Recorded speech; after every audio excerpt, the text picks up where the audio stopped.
हरि ओम नमो भगवते वासुदेवाय। श्री ओम नमो भगवते वासुदेवाय। 85वां अध्याय। भगवान द्वारा वासुदेव जी को ब्रह्म ज्ञान देना और देवकी के 6 पुत्रों को वापस लाना।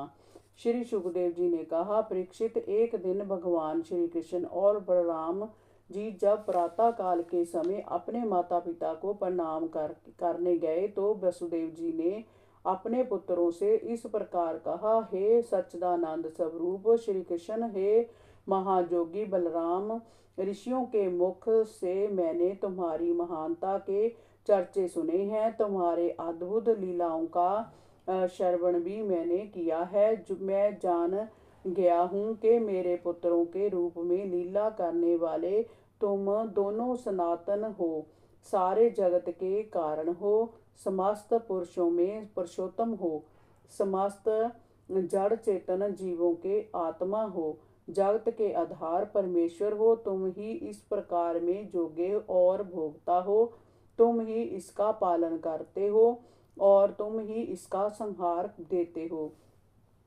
जो कुछ भी इस दृश्य जगत में दिखाई पड़ता है वह सब तुम ही हो। प्रभु तुम हो, जीव हो, प्रभु तुम ही जीव हो और तुम ही जीवन हो। तुम अनंत शक्तियों के स्वामी हो, तुम ही जन्म हो और तुम ही महाकाल हो। प्रभु मैं नहीं जानता कि मेरे किन पुण्य कर्मों के फल स्वरूप तुमने मेरे पुत्रों के रूप में जन्म लिया है। तुम्हारी माया के वशीभूत होकर मुझे केवल शरीर धर्म ही याद आ रहा है और मैं स्वार्थ वश परमार्थ के मार्ग से भटक गया हूँ। मैं इस परिवार बंधन में पड़कर अपने शरीर और अपने निकट संबंधियों को ही सब कुछ मान बैठा हूँ। मैं अज्ञान के अंधकार में पड़ा सत्य को नहीं जान पा रहा हूँ। प्रभु मेरी आंखों पर से पर्दा हटाइए और मुझे अपनी शरण में लेकर इस जीव के बंधन से मुक्त कीजिए।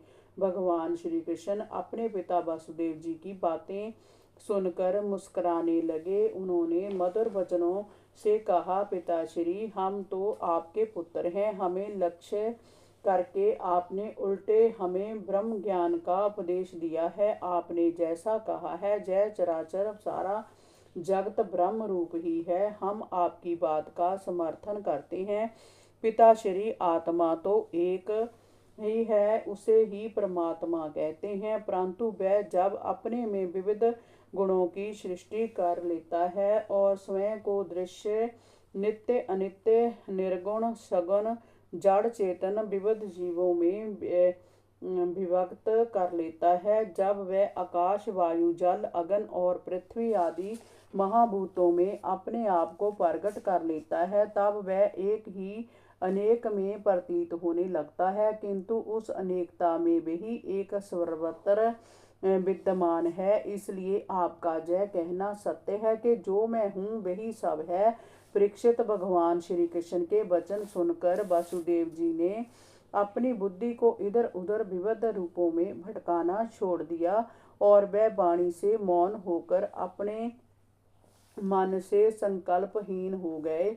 समस्त इच्छाएं उन्होंने त्याग दी, समस्त कर्म भुला दिए। उस समय वहां देवकी जी बैठी हुई सारी बातें सुन रही थी। बहुत पहले से वे जय सुनकर विस्मत थी कि श्री कृष्ण और बलराम ने अपने गुरु के मृत पुत्र को जमलोक में वापस ला दिया था। इस समय वह अपने उन मृत पुत्रों के बारे में सोच रही थी जिन्हें कंस ने बड़ी निर्दयता से पत्थर पर पटक कर मार डाला था। उनके स्मरण मात्र से उनका हृदय द्रवित हो गया और उनकी आंखों से अश्रु बहने लगे। उन्होंने श्री कृष्ण और बलराम से बड़े ही करुण भाव स्वर में कहा, कृष्ण तुम जोगेश्वर हो और राम तुम्हारी शक्ति मन और वाणी से परे है।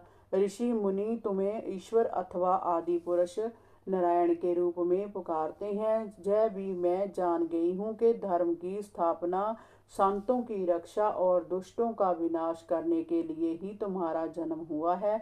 मैंने सुना था कि तुमने अपने गुरु के मृत पुत्र को फिर से जमलोक से लाकर उन्हें गुरु दक्षिणा दी थी। क्या आज तुम मेरी अभिलाषा पूर्ण नहीं करोगे?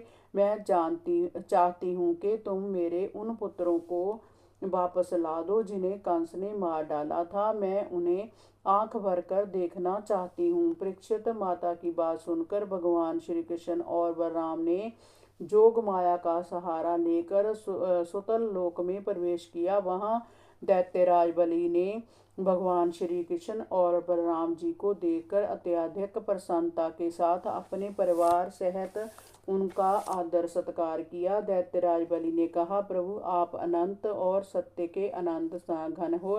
आप सकल जगत के निर्माता हैं। आप ज्ञान और भक्ति जो के जन्मदाता हैं। आप पार ब्रह्म परमात्मा हैं। हम आपके नमन करते हैं और आपके दर्शन करके हमें जो सुख प्राप्त हुआ है उसके लिए हम आपका आभार प्रकट करते हैं। आज आपने जहां आने का जो कष्ट किया है कृपया उससे हमें अवगत कराएं ताकि हम आपके किसी काम आ सकें।